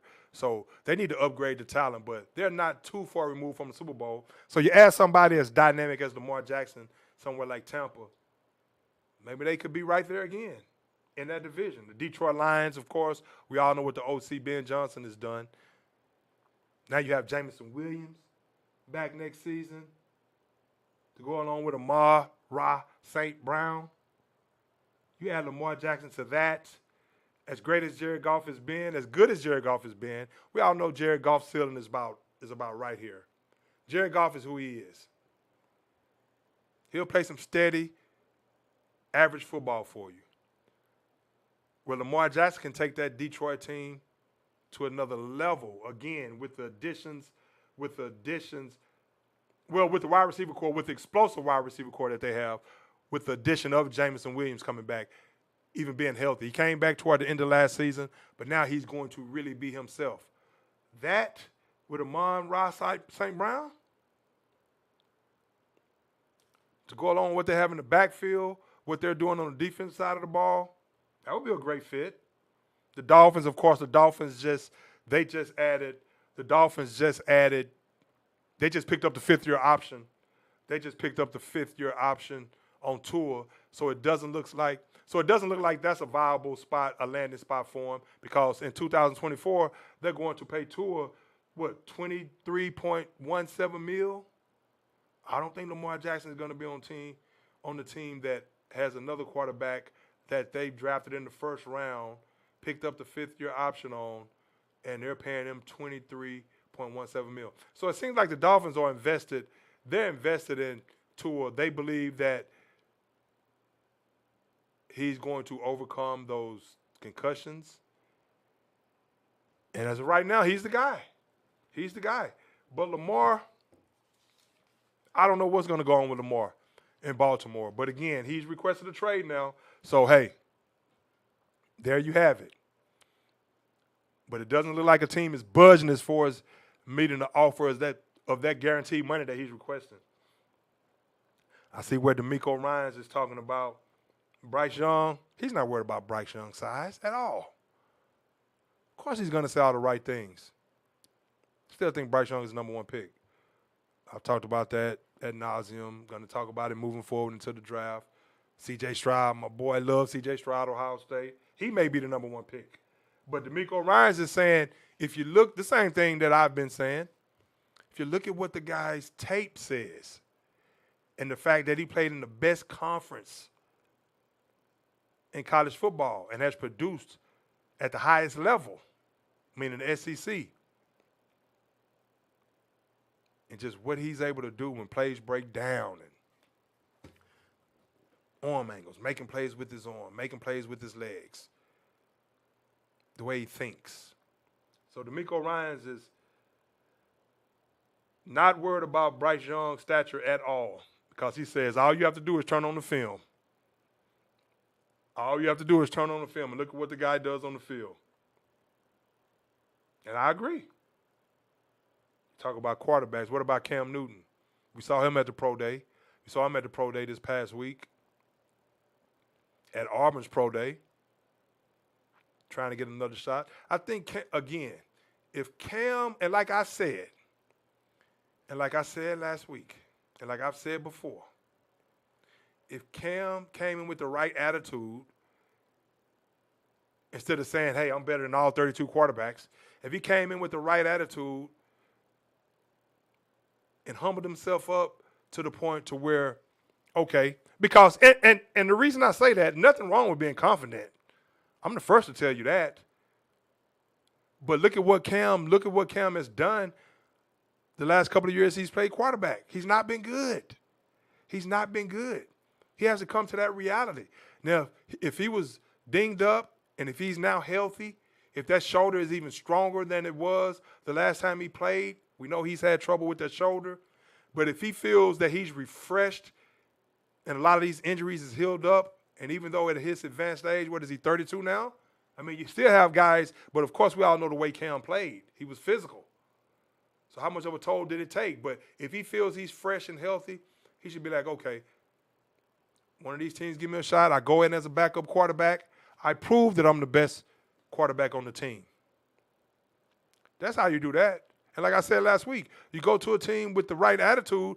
I mean, one of these, but if you go in there and you're going to tear up the locker room because you're going to be pouting because you feel that you should be a starter, I don't think Cam Newton is going to get another shot. I really don't. Unless he accepts a backup role and shows that he's willing to accept a backup role and goes in there and proves himself. Proves that he's back to being, he's not going to be the guy that he was in 2015 when he led Carolina to a Super Bowl appearance and an MVP. But if he feels he can be somebody close to that again, say, hey, just sign me. You don't have to come in there saying, hey, I should be the starter, blah, blah, blah. Because then teams start feeling, executives start feeling that you're going to come in and you're going to step on toes. You're going to be a problem in the locker room. At this point, Cam just needs to get in where he fits in. Simple as that. Because, again, the last few years he played was not great. He was on the decline, not the incline. He has to realize that. Get in where you fit in, Cam. But if you're telling teams, hey, if you're trying to make these teams sign you because you feel that you're better than all these other quarterbacks, I don't think the teams want that in the locker room because they know you are not the Cam Newton of 2015. For real, for real, for real. I see where the 49ers, what did I tell y'all? Was I not the first to present this? Let's keep it 100. The show that you listen to the Sports Court. The show that keeps it 100, 100% of the time. Did I not throw the scenario out that if Brock Purdy keeps playing the way he ultimately played before he got injured, of course he had the surgery on the elbow, they're looking forward to him coming back. They're looking forward to him coming back healthy and strong. See what John Lynch said yesterday, that he's a leader in the clubhouse as far as being a starter. But what did I tell you all when he started playing well a while back? I said Brock Purdy will make Trey Lance possibly expendable. We're talking about, you remember I kept saying, look how pretty, pun intended right there, look how pretty the 49ers are going to be sitting, because they could possibly trade Trey Lance now, who was the number 3 pick in the draft just a couple of years ago. So think about what they can get back. And they did not close the door. John Lynch did not close the door on that possibility. If you really thought Trey Lance was your guy moving forward, the fact that Trey Lance was a number 3 pick, now he's coming off injury as well. The fact that he was a number 3 pick and the guy that was touted to be your franchise quarterback moving forward just a year ago, now you're leaving it open to the possibility, like I said a while back, that, yeah, he can be traded, because that's how much we believe in Brock Purdy. Now, of course, John Lynch said, hell, anything is on the table when it comes to doing business, because if you look at it, him and Mike Shanahan, they would be on the trading block as well. They would part ways with each other if the price was right. Some to that extent. I don't want to put words in his mouth, but it was something to the extent like, hey, anything is possible. Yeah, even though he was a number 3 pick and hasn't played a lot of football, by the way. Now, he didn't, and we all know that him and Mike Shanahan on the same page. He wasn't putting any words in. He said he doesn't know how Mike feels about that. Yeah, right. You know, you making that statement about Brock Purdy, you know that you and Shanahan are on the same page with that. So you do know how Mike Shanahan feels about the quarterback situation going into the season. You know exactly how he feels about it, because you all have had meetings about it. You look at a guy like Brock Purdy, we're talking about the number 3 pick in the draft and the last pick in the draft that they call Mr. Irrelevant, being the last pick in the draft. You all remember a guy named Kurt Warner who wore that number 13? And speaking of numbers real quick, go back. I say number 1 is the best. Actually, 33 is the best. I mean, my favorite number is 1. But 33, Tony D. I mean, I can go on and on. Tony D, Larry Bird, Magic Johnson. In that game I was talking about, 33. Kareem. Do I need to go on and on? But Brock Purdy, man, you look at a guy who wore number 13, came out of nowhere, Hall of Famer now. You think John Lynch is not looking at it like this? Kurt Warner, remember Kurt Warner? The greatest show on turf. Had fun talking about St. Louis earlier in the show.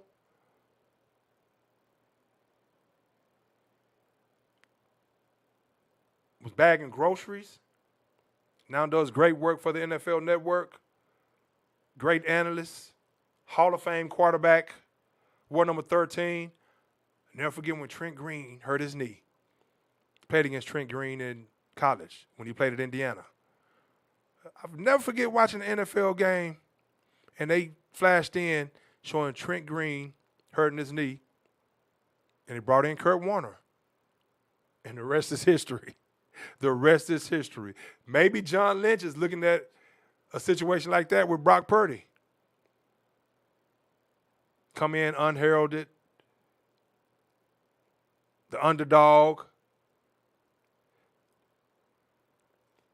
Shows that you're a guy that can make all the throws, get the team to rally around you, gravitate towards you, be a great leader.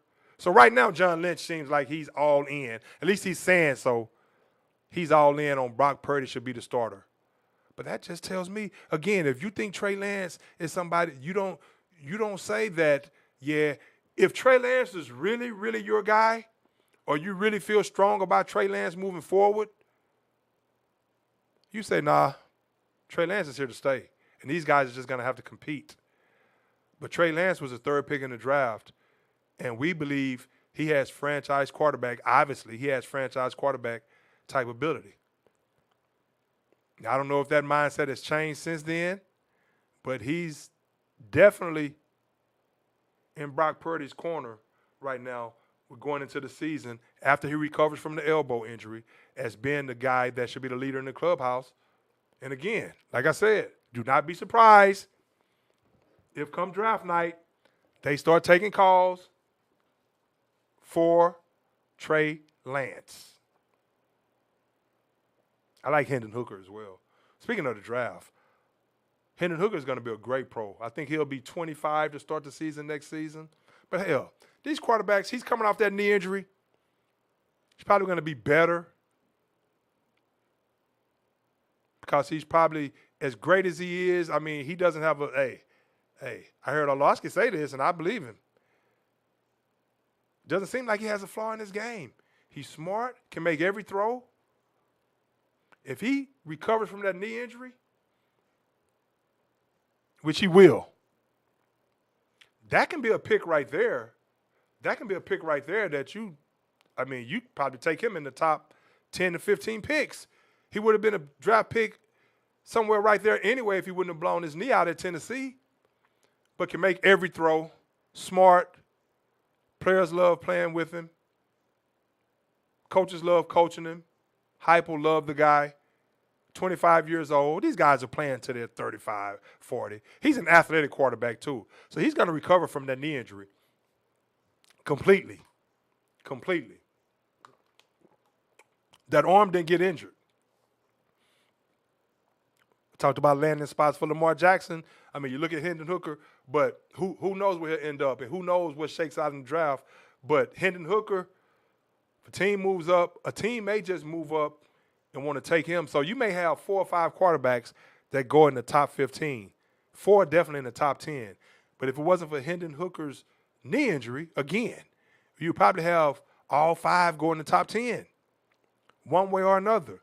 You look at the Indianapolis Colts, Frank Reich. You look at a team like the Colts, who knows who they're going to draft. Maybe they should take a shot at Lamar Jackson.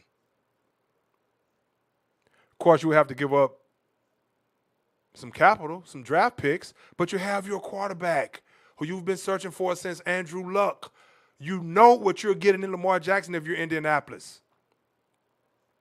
Who's to say at 3, the Arizona Cardinals, you're going to have Bryce Young and C.J. Stroud go 1-2 in either order. Who knows who the Panthers are going to draft? Some think it's going to be Bryce Young. Some think it's going to be C.J. Stroud. But then you got the Texans. They're going to draft one of those 2 guys. Arizona at 3, they don't need a quarterback. So they may trade back. So you may have a team move up to 3 that needs a quarterback. Do they go get Anthony Richardson? Or do they go get Will Levis? Then at 4, then the Colts at 4. So if you're the Colts, do you want to take a chance on getting the 4th best quarterback? Or do you go get Lamar Jackson? I say go get Lamar Jackson. Hey, but Hendon Hooker is going to be a great player, so he's another quarterback that these teams definitely covet, and I think his stock is on the rise right now, definitely on the rise, and that knee is going to be healthy and sound. And about Anthony Richardson, I know I said last week, and who knows, I hear some people saying either one of those guys could go to Seattle. I'm a guy that likes to see the quarterback play early and often. Now, something that I didn't say last week, because I still feel, if any team other than the Seattle Seahawks draft Anthony Richardson, you play him.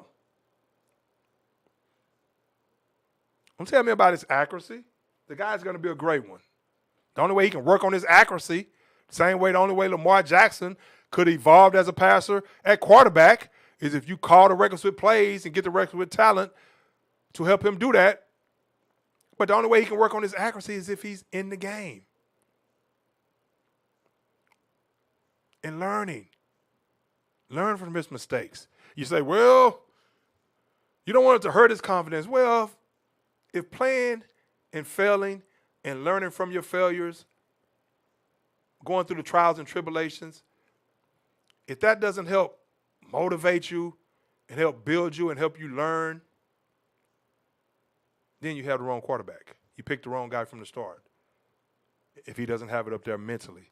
And I don't think Anthony Richardson is the guy that he knows his limitations at this point. He knows he's only played 13 games in the NFL. So you take a guy like Anthony Richardson, if he goes to somebody like Seattle, that's what I want to say. If he goes to somebody like Seattle, of course you sit behind Geno Smith for a year or so. But anybody other than Seattle, because I'm assuming anybody he goes anywhere else he goes, they're not going to have a frontline starting quarterback.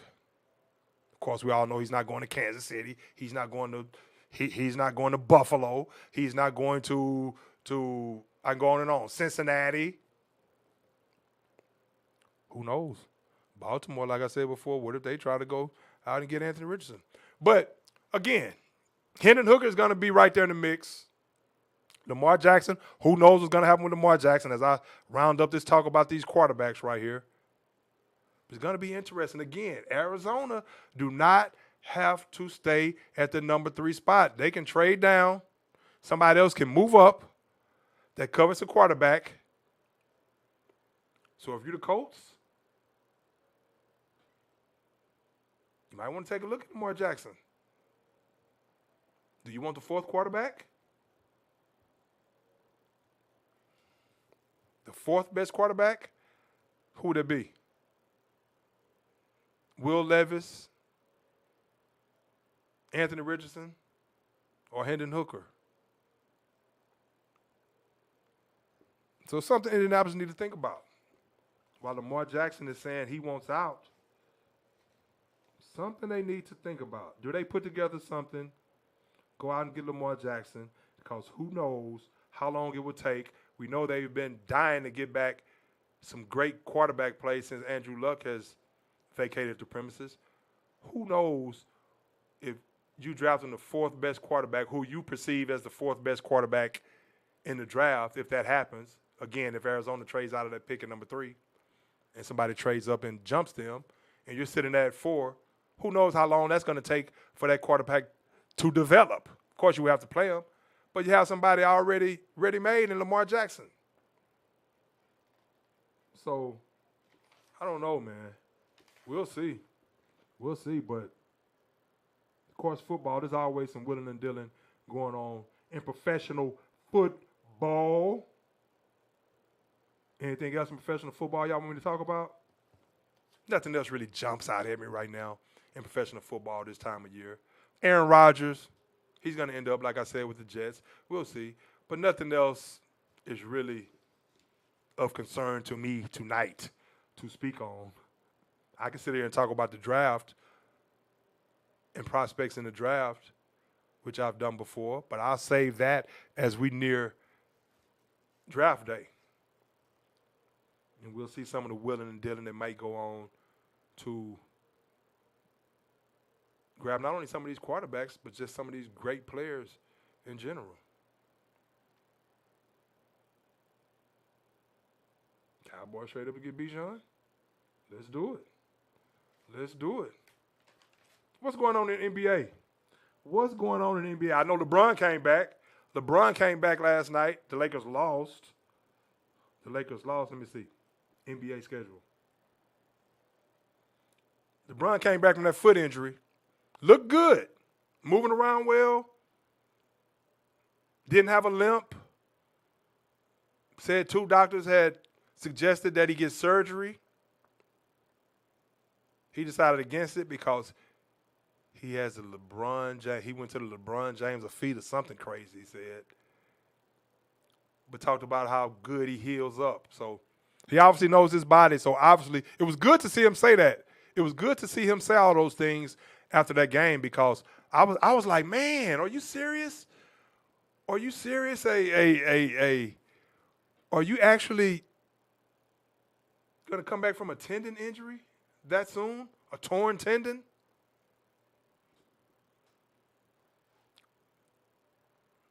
But he's back. running and gunning.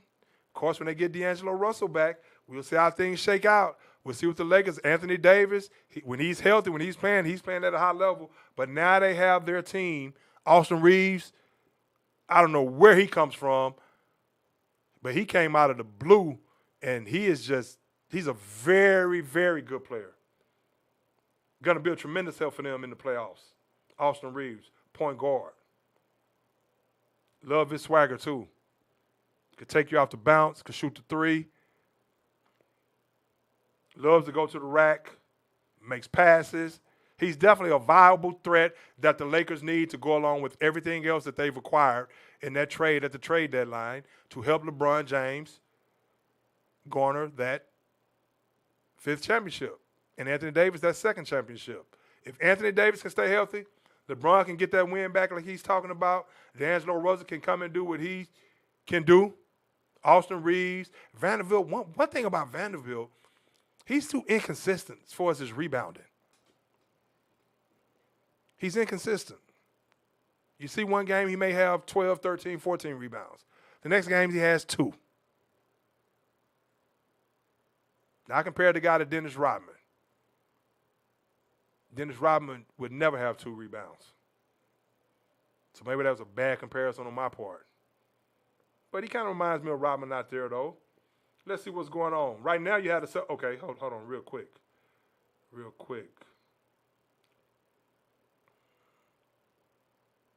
The Hawks are still trying to find their way, beating the Cavs right now 59-51. Celtics getting drugged by the Wizards right now 101-80. But going back to yesterday real quick, okay, the Clippers won 124-112. Okay. Mavericks, 127-104 after a 4-game skid. You see Luka? He said before they won yesterday, what are they? 8-13. What are they since Kyrie's been there? Since that trade? 8-13? Something to that effect? But you all know. And I'm not here to bash Kyrie. Kyrie has been chilling. I don't know what's been going on behind the scenes, but he hasn't caused any problems. Got into it with a fan the other day. But is it a coincidence? I've always said that he's never been a guy that came across that really made his team better to me, even though he won that championship with the Cavs. But you know that was Bron. But ever since he's left the Cavs, and again, and it's more to it. I don't think Luka is frustrated. Luka is frustrated, and he even said himself. He said himself, he is not as happy.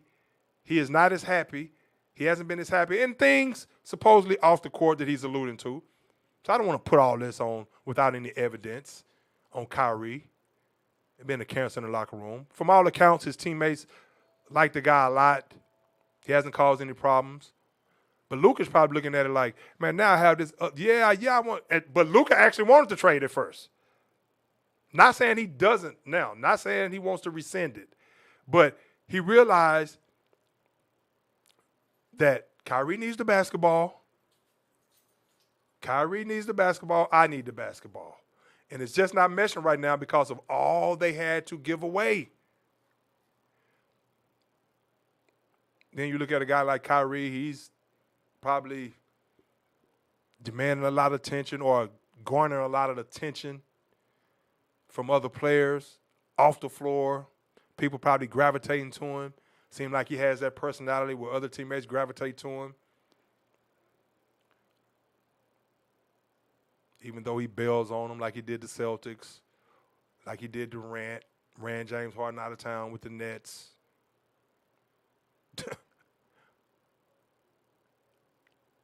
But Luka's probably looking at it like, man, I have to deal with this guy. Okay, I need to get him his 27 points. But where's our defense? We lost Finney Smith.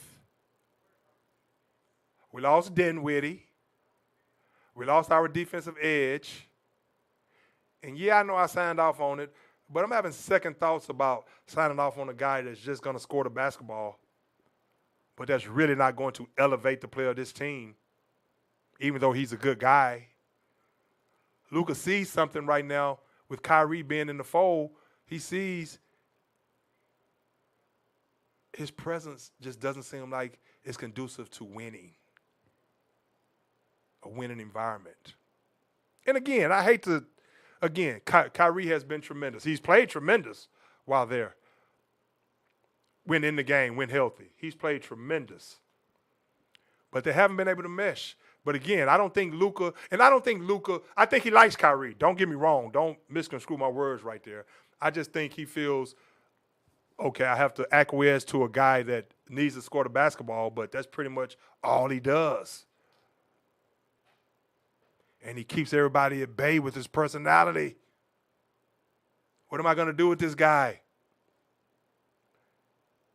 Because we don't have a defensive edge right now. So, hey. But again, he signed off on it, and maybe they get better if they make the playoffs. They're struggling to make the playoffs right now. That was a team that was in the Western Conference Finals last year.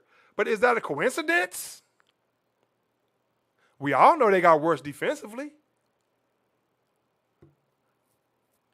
Left Cleveland because you want to be the guy. Got to Boston, said you were all in, had everybody thinking in Boston, the Boston fans. You wanted to stay there. You wanted to help build with Tatum and Jaylen Brown. And we're not going to talk about a lot of NBA tonight, but of course the playoffs are getting near. So next week, of course, the college games will be over. I'll briefly touch on the Final Four, briefly, very briefly. Give credit where credit is due. Talk about the champion. It's going to be a lot of NBA heading into these playoffs. But is that a coincidence? Now, let's see if Dallas makes it to the playoffs. Let's see if they make it. And again, I'm not blaming this on Kyrie, but it's just ironic that the team is going. Then, I mean, like I said, did that in Boston, then went to the Nets. Oh, yeah. We all know what happened there. Pretty much ran James Harden out of town with those antics, with your antics.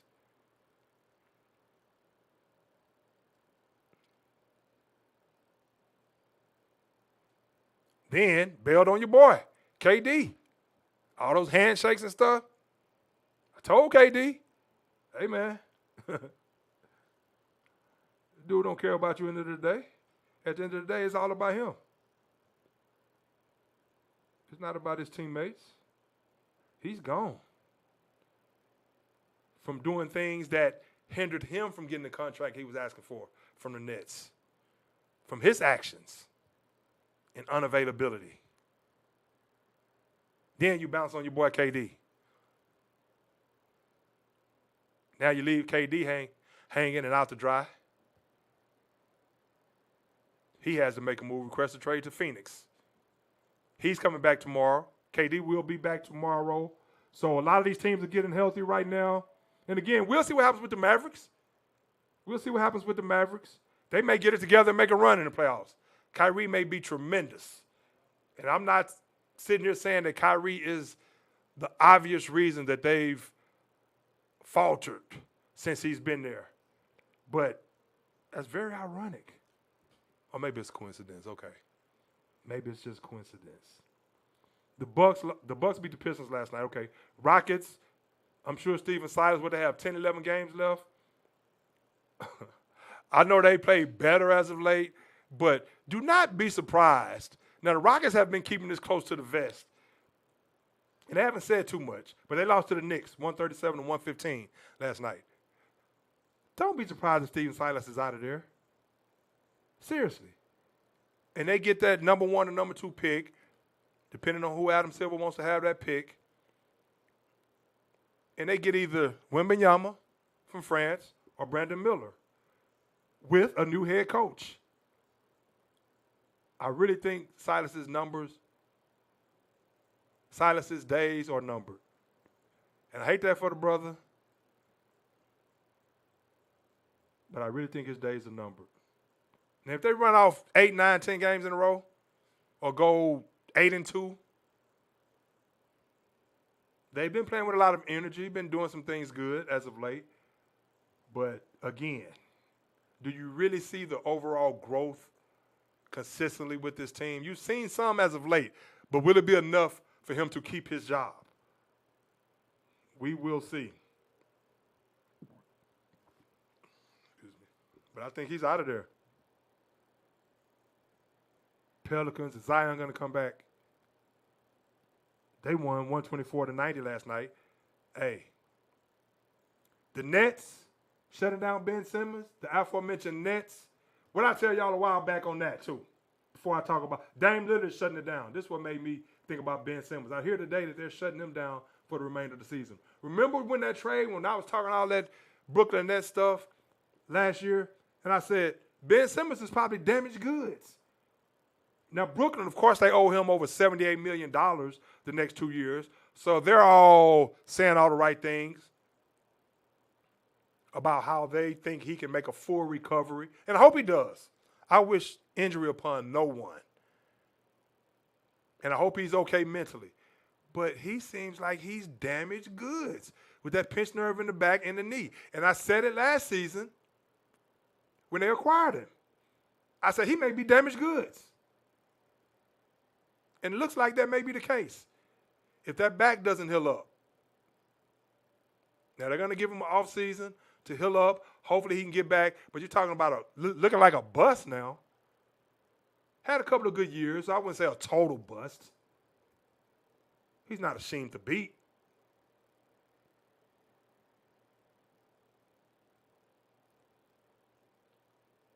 But Ben Simmons has owed $78 million.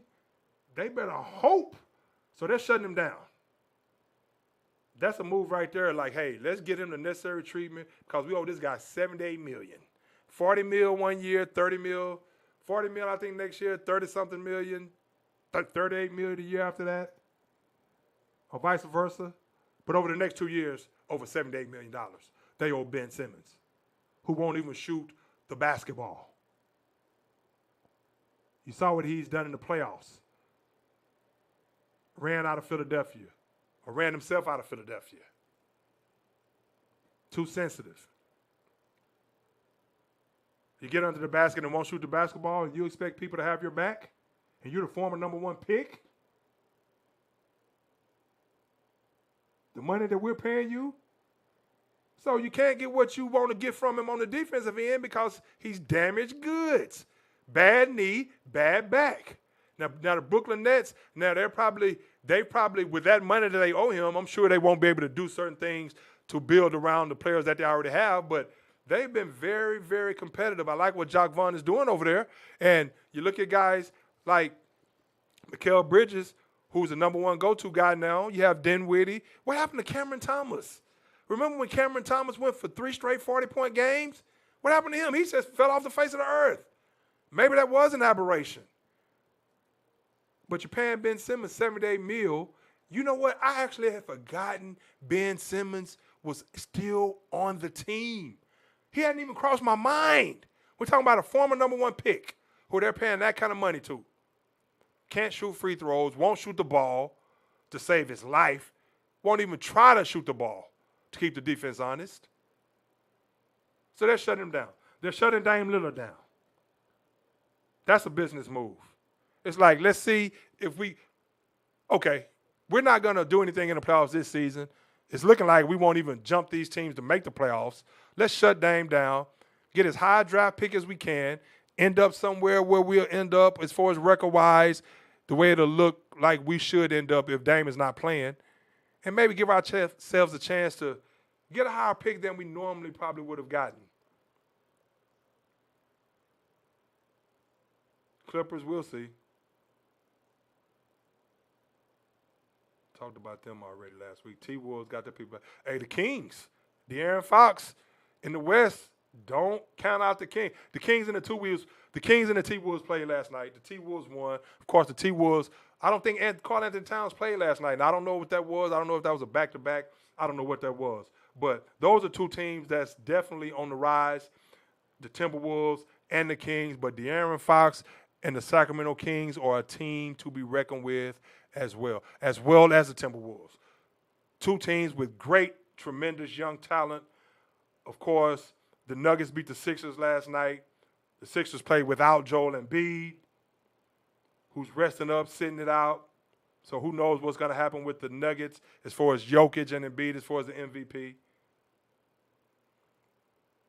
Jokic is going for his third straight MVP. I'm not going to say that game, the fact that Embiid didn't play, because every time as Embiid, for the most part, every time Embiid has played against Jokic, he's gotten the better of him. So if the 76ers can finish the season strong, Embiid still may be the leader in the clubhouse, even though Giannis is, in my opinion, the most dominant player in the league right now when healthy. So don't get me started. I'll talk NBA more next week. Should be going into the last week of the season, getting ready to really head into the playoffs.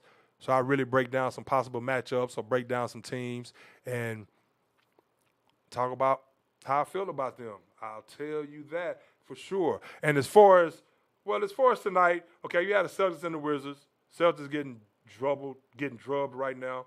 The Hawks, 6-65 over the Cavaliers. The Hawks are still trying to find their footing with their new coach, Quinn Snyder. Of course, the Cavs, we all know the young talent that the Cavs have. They're going to try to make some noise in the East. The Raptors over the Heat right now, 77-60. The Grizzlies with Ja back in the fold, 56-39.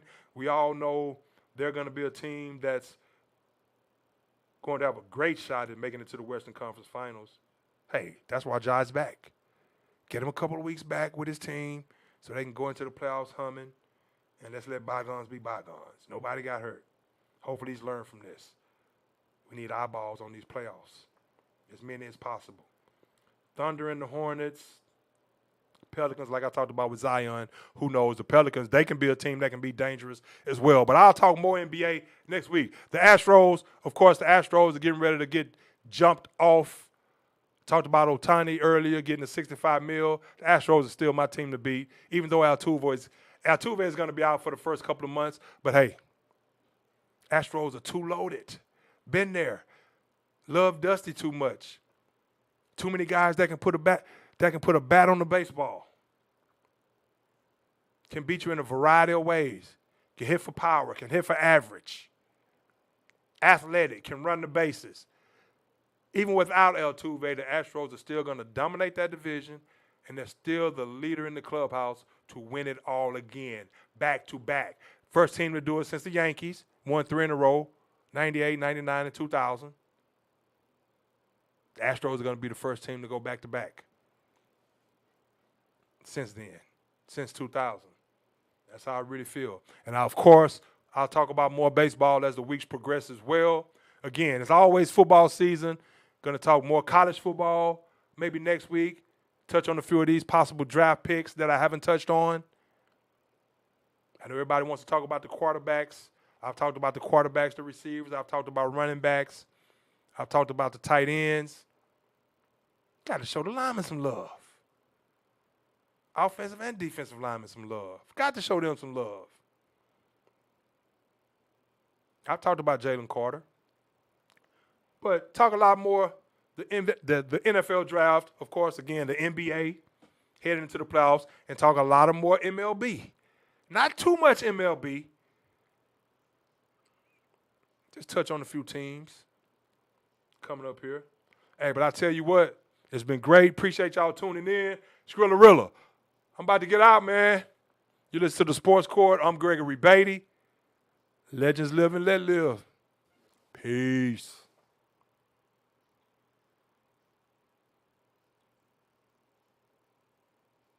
Yo.